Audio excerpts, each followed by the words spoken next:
the Nazis developed a brand new flying craft at a secret research facility in northern Germany, did the Americans and Russians steal that technology after the Second World War? And was it, as many have claimed, a man-made flying saucer? There were some very strange experimental Nazi aircraft in the air before the war ended.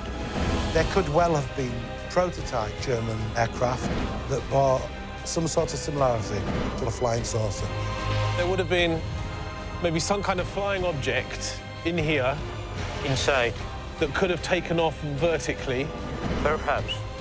US military were well aware about the technology of the Germans because they captured a lot of stuff. The reason the Nazis built these craft were for maintaining their military supremacy. They didn't hesitate to kill thousands of people in order to keep this secret being a secret. We were right on the brink of that delivery being made. It could have changed history.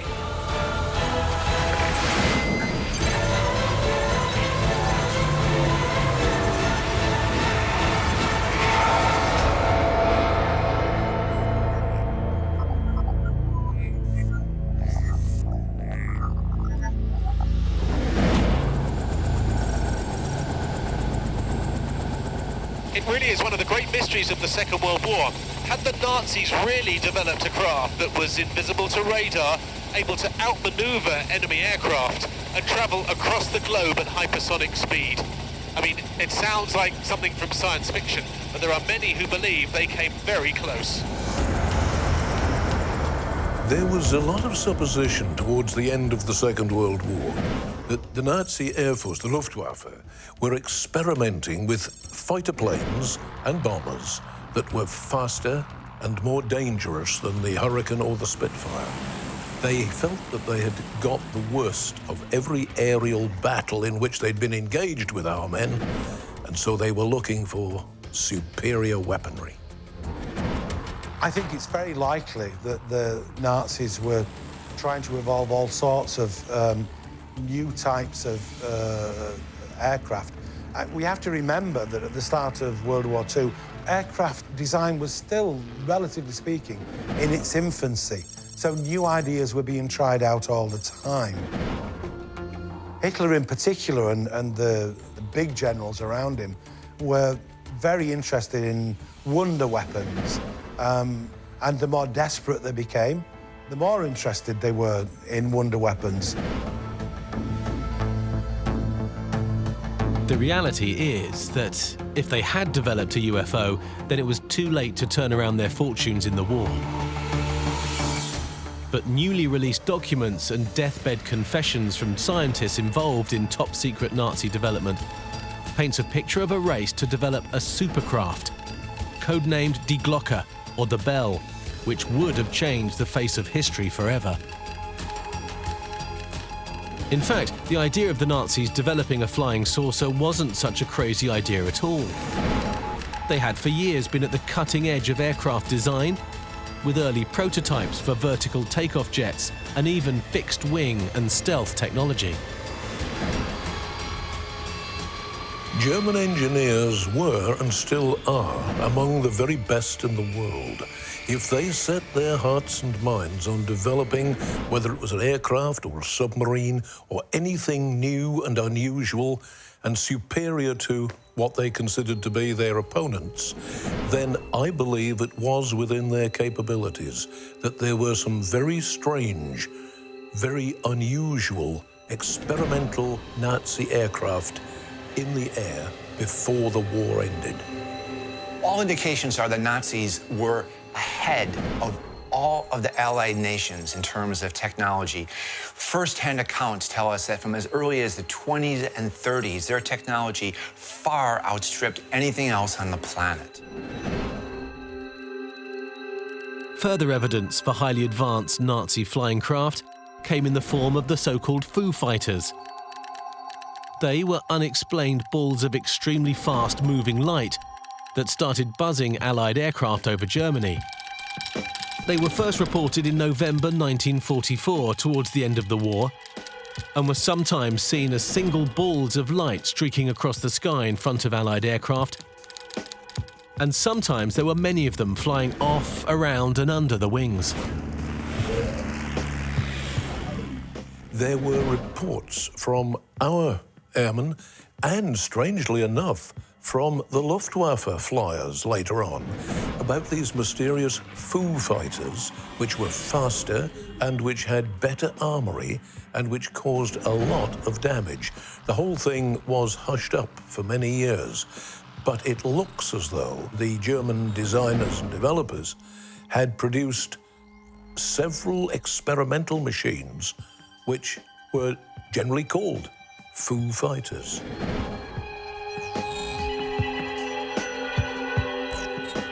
Some pilots described them as resembling Christmas tree lights and reported that they seemed to toy with the aircraft, making wild turns before simply vanishing.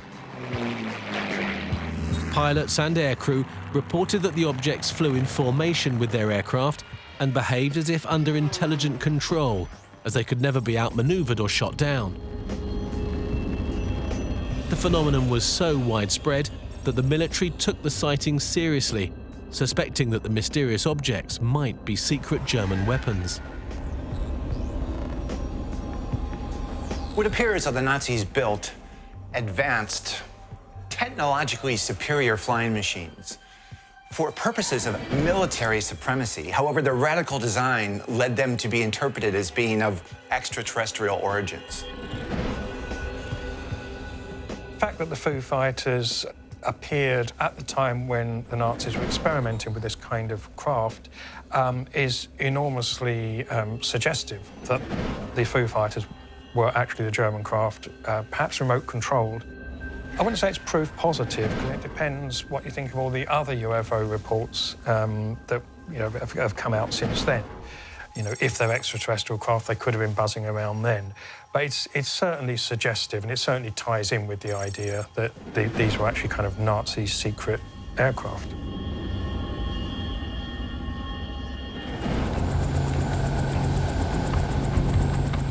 From 1944 onwards, the Allies all but obliterated the Nazi industrial heartland in northern Germany. So it's believed that Hitler and his high command made the decision to move their most sensitive and secret projects, including the UFO development, out of the front line and down to what is now the area of Wrocław in southwest Poland, on the border of Czechoslovakia. It was remote, mountainous, and out of the way.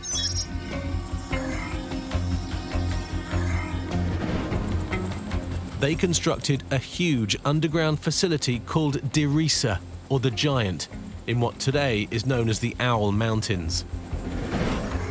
It was a series of interconnected bases built deep into the mountains, safe from aerial detection or bombs. Different facilities developed different top-secret flying craft and weapons. This ensured that if any one base was discovered or compromised, then the others could still continue.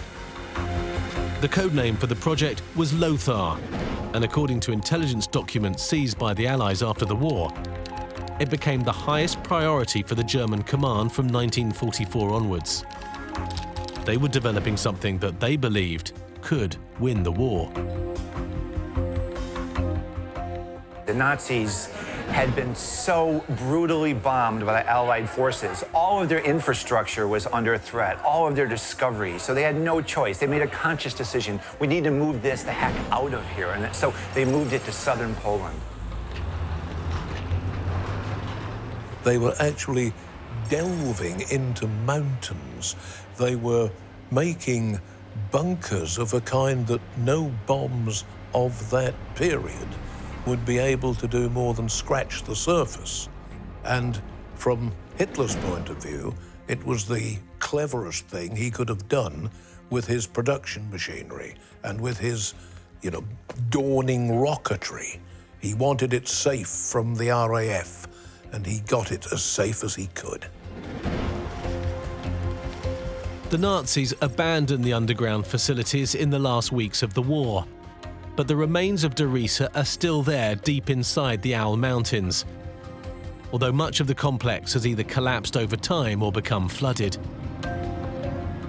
A Warsaw-based military historian and journalist, Igor Witowski, who has been researching the top-secret projects, agreed to take me into 2 of the remaining facilities which are still accessible.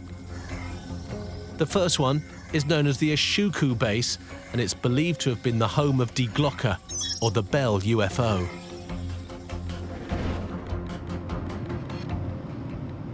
We are going to one of the underground facilities in the south western Poland, which is called Riese. It is part of a very large complex that the Germans were building here during the war, and it was one of the most secret, if not the most secret, undertaking of the SS, because I have written it literally in a document. It was something of very high priority.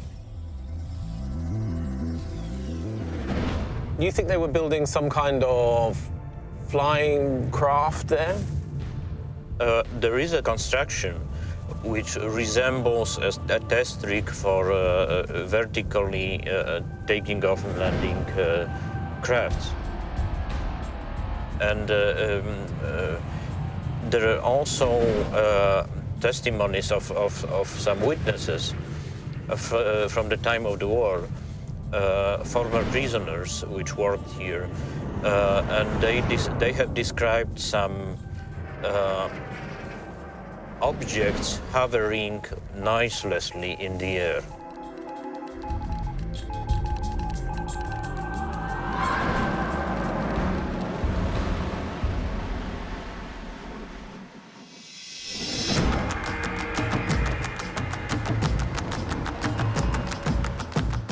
As we drove deep into the mountains, I really wasn't sure what to expect. Is it possible that the Nazis really had built some sort of UFO out here? And if so, what would this underground facility look like?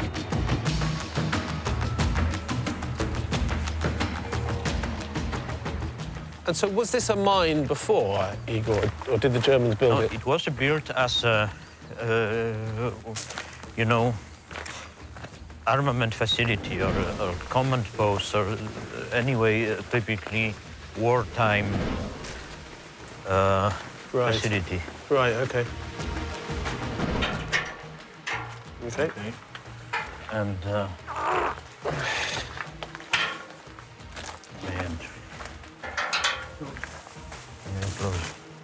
when did they start building it?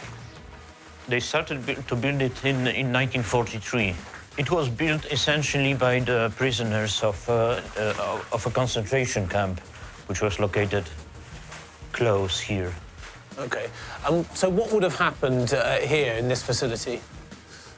According to one of the prisoners, which had access to German documents, it would be a final assembly line.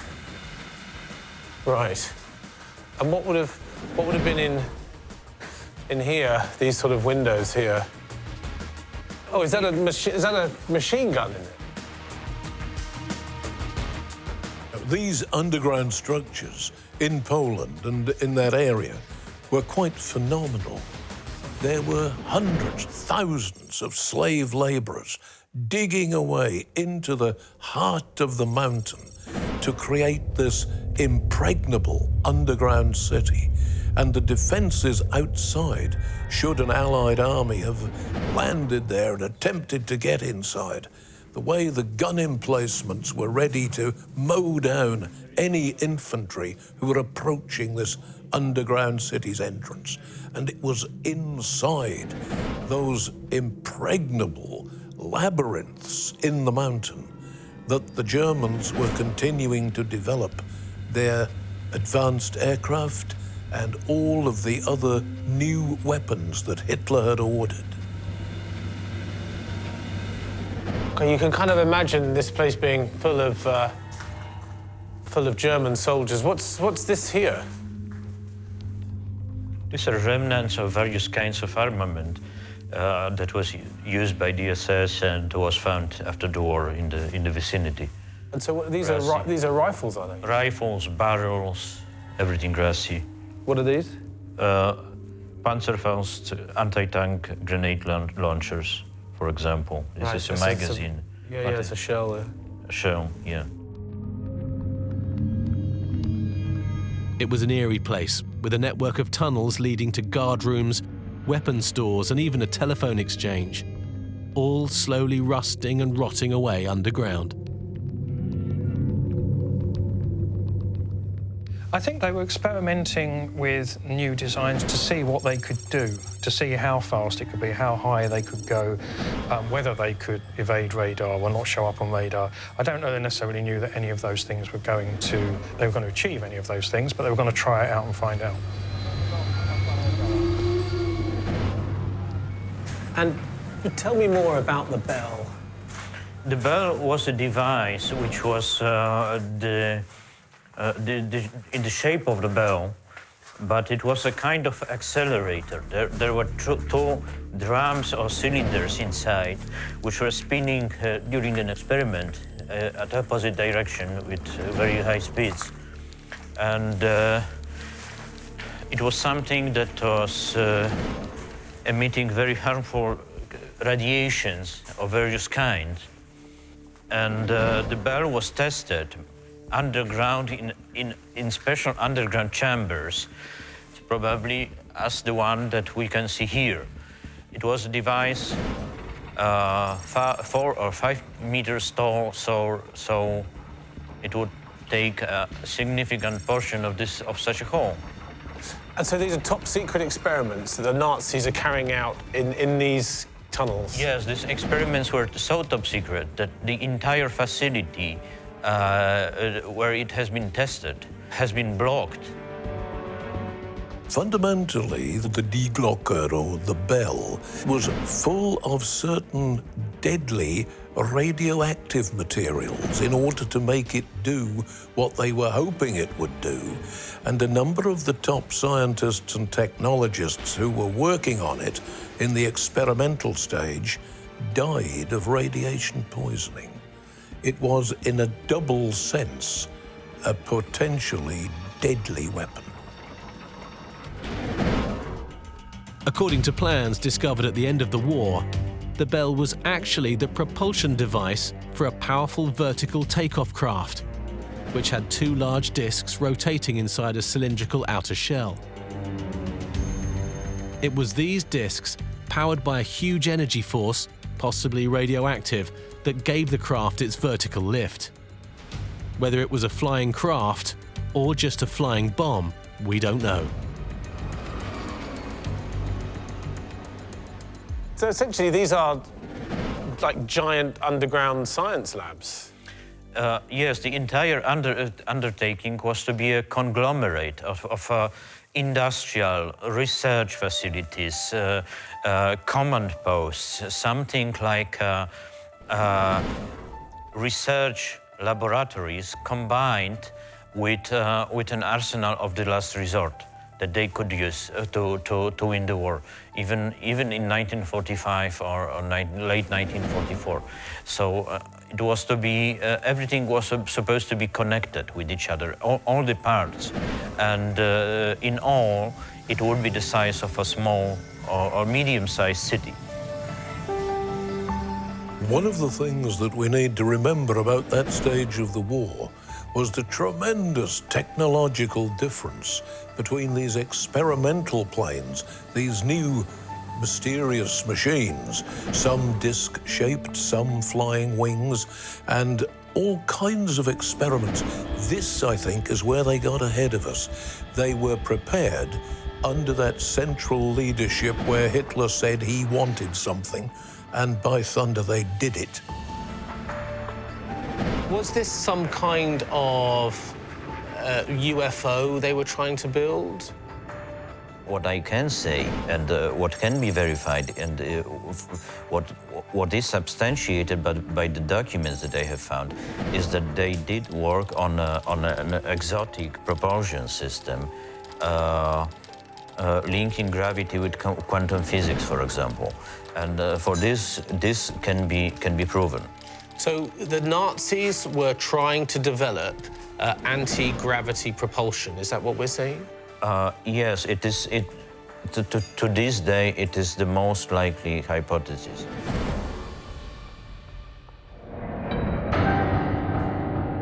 Over here, I will show you some of the German equipment left by the Germans here. Oh, okay. In the vicinity of this underground facility. You can see helmets, gas masks, anti-tank grenade launcher. Yes, it's all rusty stuff, but. So this was all equipment that was abandoned when they left the yes, facility? they have left here quite a lot of it. It's amazing. This is a barrel from a machine gun. Yeah. MG34. Gel casings here. Yes. Wow. Okay. 88 millimeters. Yeah. Was that from a tank, or would that have been a? From a tank or anti-aircraft gun. Right. Gas masks. Gas masks. Yes. It's quite clear that the Germans were terrified that the Allies would discover what they were doing down here. Yes, they were guarding this secret very, very carefully, and one of the evidence for this is that the number of the counterintelligence officers here was record-breaking, around 100 of them, which was unusual because normally it would be 1 or 2 or 3 officers. And the other evidence for this is that for the secrecy is that none of the prisoners that were working in the finished parts of the complex have survived, which means that they didn't hesitate to kill thousands of people in order to keep this secret being a secret.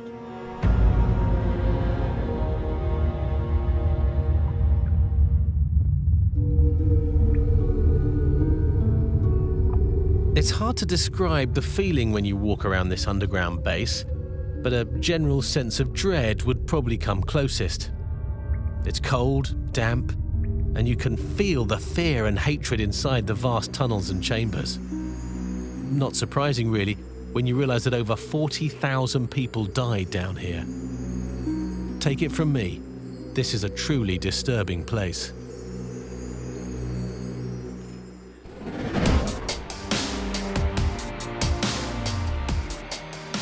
If the Nazis did actually build flying saucers, then an Austrian scientist called Victor Schauberger was probably one of the leading lights behind it. In 1934, it's reported that Schauberger and other scientists were summoned to Berlin to meet Hitler and start work on an exotic flying craft. Their work had unlimited funding and would be carried out in total secrecy. After the war, documents discovered by Allied intelligence show that the scientists did in fact have some success. Victor Schauberger is a Nazi technologist who had this motto of observe and copy nature. He came up with the first, what was called the repulsion craft, the first craft that had the ability to have completely vertical liftoff. So he succeeded in this basic tabletop design of vertical liftoff, and instantly the Nazis got right behind him. Once Hitler knew that on a small scale, such a machine had been able to defy gravity as he was thinking of it, then all the resources went in so that Schauberger could make one that was big enough to take men, to take bombs, to take anything that the Fuhrer wanted. It seems very likely to me that the Germans were trying to evolve a craft that was capable of vertical takeoff. I mean, that was kind of like the holy grail of aviation during the war. As the war went on, this would become even more important, of course, because more and more runways on aerodromes were being bombed, and it would be much better to support ground troops if you could have vertical takeoff aircraft.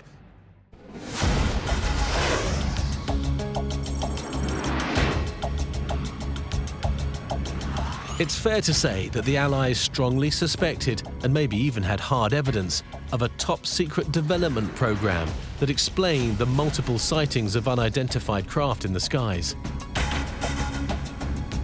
So when the Nazi regime finally fell in 1945, the Russians and the Americans were very keen to get their hands on the data, the documents, and the scientists behind it. the Americans set up a top-secret operation to bring as many Nazi scientists to the US as possible. It was codenamed Paperclip. Come the end of the war, there was an incredible competition, I mean a frenzied competition, to gain access to the individuals who were the brains behind Germany's leading technological elite. So Russia wanted them, everybody wanted them, and ironically, the US, one of the Allied forces, was victorious in obtaining them.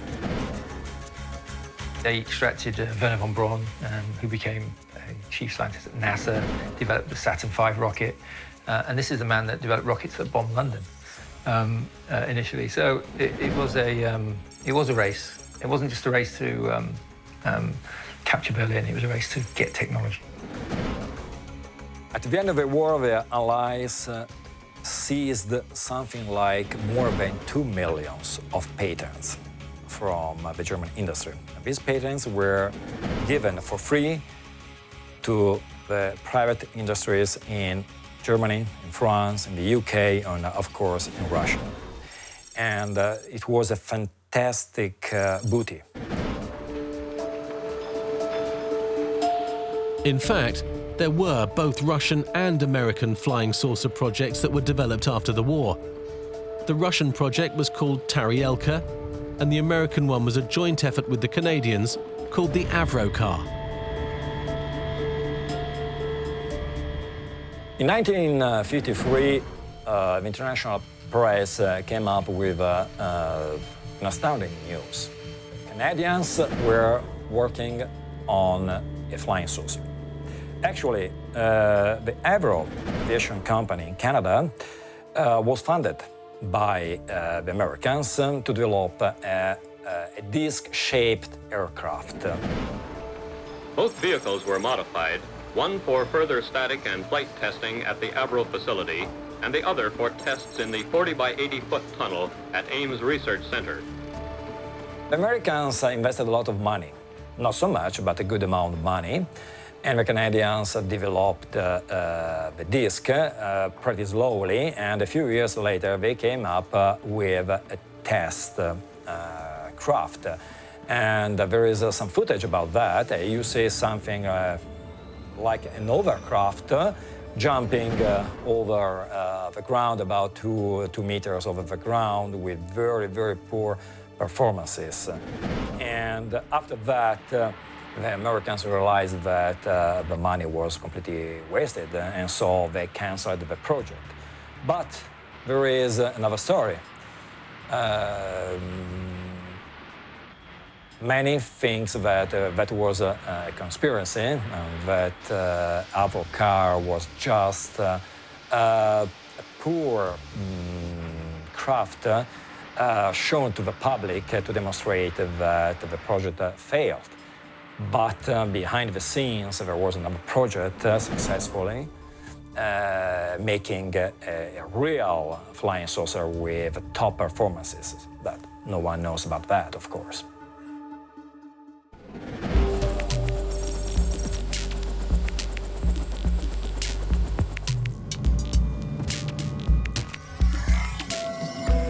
The second facility Igor wanted to take me to was called Sobon, and unlike a Shuku, it was a base which had both above and below ground facilities, including what Igor thought could have been a huge stone test rig for a vertical liftoff craft, maybe even a man-made UFO codenamed Die Hannenbau.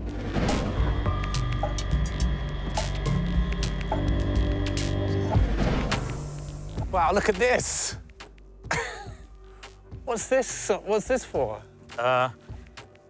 I'm not sure what it was, but the closest analogy is to a circular test rig for objects taking off and landing vertically. This is general rule that one builds such a test rig for testing helicopters or drones taking off vertically. So it might have been for testing some flying object, because it doesn't fit any other explanation, in fact. So let me just get this straight. So what, there would have been maybe some kind of flying object in here? Inside. that could have taken off vertically? Perhaps. That's one of the explanations. The base was run by the elite SS troops, who maintained the highest level of security. In fact, the entire valley that surrounded it was sealed off, with thousands of soldiers, roadblocks and gun emplacements. Historians have nicknamed it the Nazi Area 51.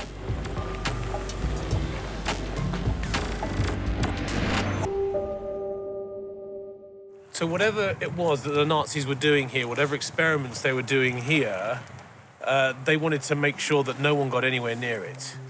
Not only that, but also, despite the fact that thousands of prisoners were working here, mostly underground, obviously, no one of them has survived. Why is that? It's just because they were, according to the German nomenclature, bearers of the secrets. So they had no right physically to leave this place anytime. If they came here, they were sentenced to remain here forever. So they came here to work and they came here to die. Exactly. If the Nazis had developed an anti-gravity propulsion, what would the craft that would be propelled by this look like? Describe it to me. The craft probably would have been circular and more or less flat, because that's the extrapolation of the geometry of the fields surrounding such a device. It could be a kind of a saucer-like, a disc-like, but it might have been a ball, for example. And this links this research project with the Foo Fighters, for example, which were certainly, we may say, because there is a lot of documents on it, we may say with absolute certainty that the Germans were manufacturing strange flying machines, crafts, which were able to perform maneuvers which were impossible to perform for any conventional machines.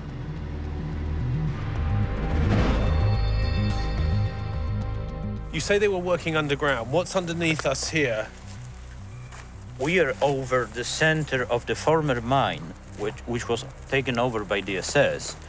And it was a huge underground facility which they transformed into a war or research-related facility, codenamed Lothar.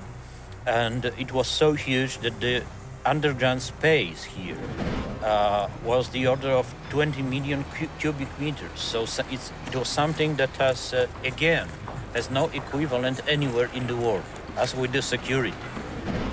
So underneath where we're stood now was a giant science laboratory. Giant science, but also industrial complex. Scientific and industrial complex, and there are reasons to believe, such as testimonies of the German prisoners of war, that the bell was tested here, and it was dedicated to the most secret research project carried out in the Third Reich during the entire war.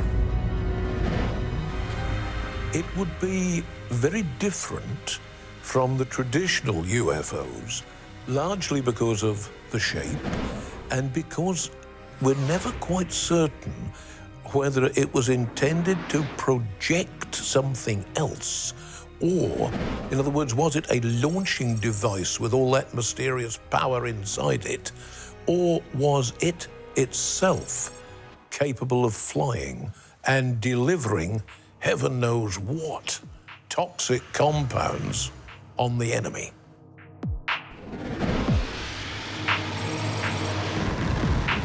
Needless to say, the Allies took the whole Nazi UFO phenomena very seriously indeed. The Foo Fighters might just be harmless lights in the sky buzzing aircraft. But if the Nazis had developed some exotic hypersonic craft, which could evade not only aircraft, but also radar, then it might have been possible for these craft to deliver a crushing payload to destroy London or even New York and Washington, D.C. As darkness fell, Igor took me into the tunnels beneath the base. The tunnels through here, huh? Yes, this is the entrance to the network of tunnels above the former mine, code-named Lothar. And I'm just going to show you the tunnels. For this? Yes, the door is original. It's all original here. Wow.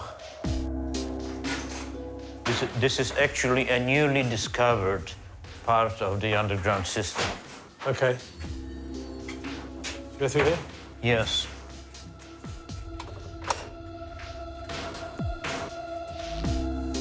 Thank you.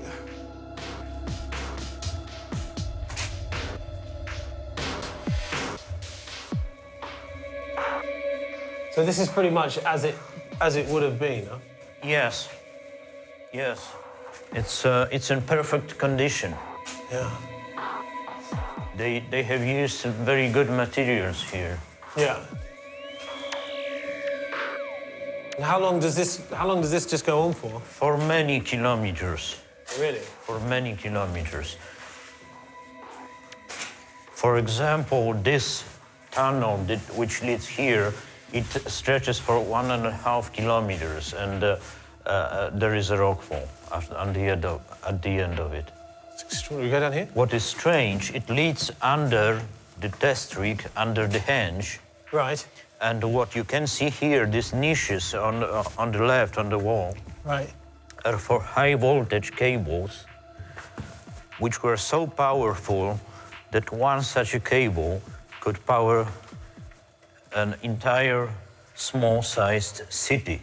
And why did they need so much power down here? I'm just going to show you one of such a cables. You know, it's tremendous. It's very heavy, very heavy. It's just a power cable. Yes, and it's a sign that's telling us that what was going on underground had a purely industrial or research purpose, and that there was something very large down there.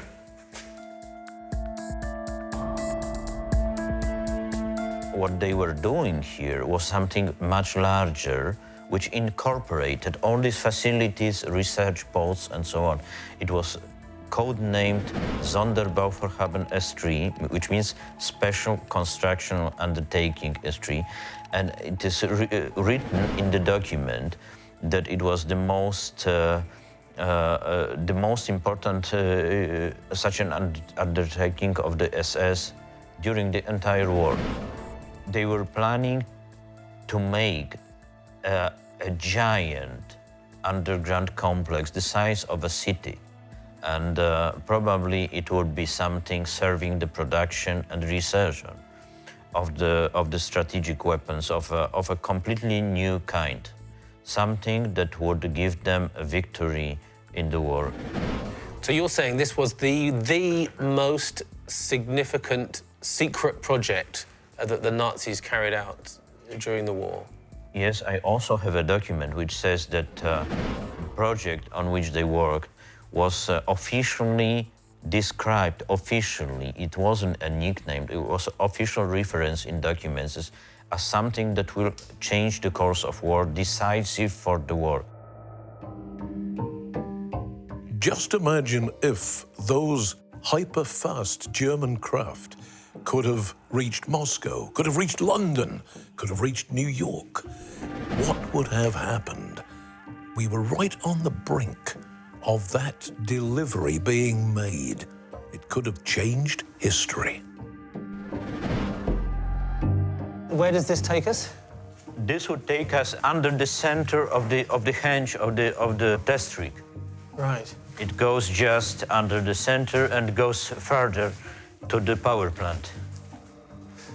And so down here was where they would have carried out their experiments, huh? On a deeper level, yes, but generally here. This is the same complex. Right.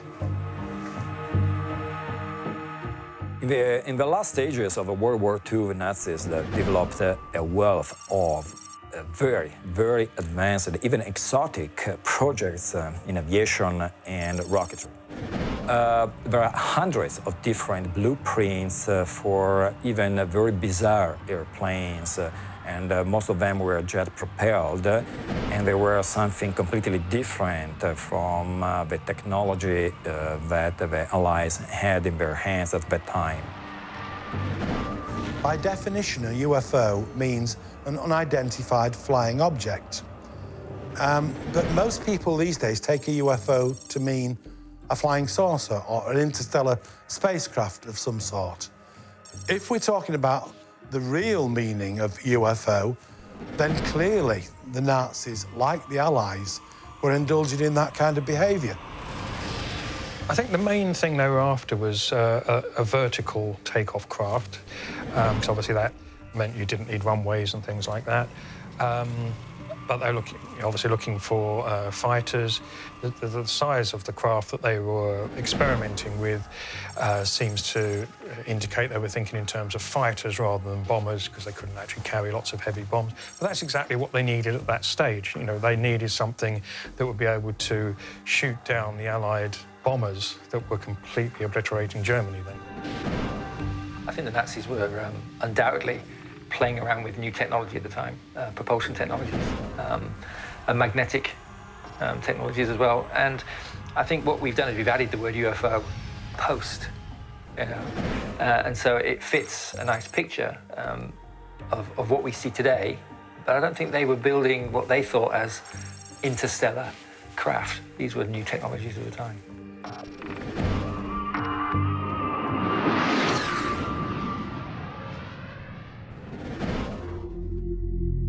Blocked up? Yes, that's as far as we can go. There is we can feel the current of the air, so it leads somewhere. We may be sure of that, but And that's a shame, because whatever they were working on is further down behind this block yes, wall. it's Lothar. I think I can see a UFO down there.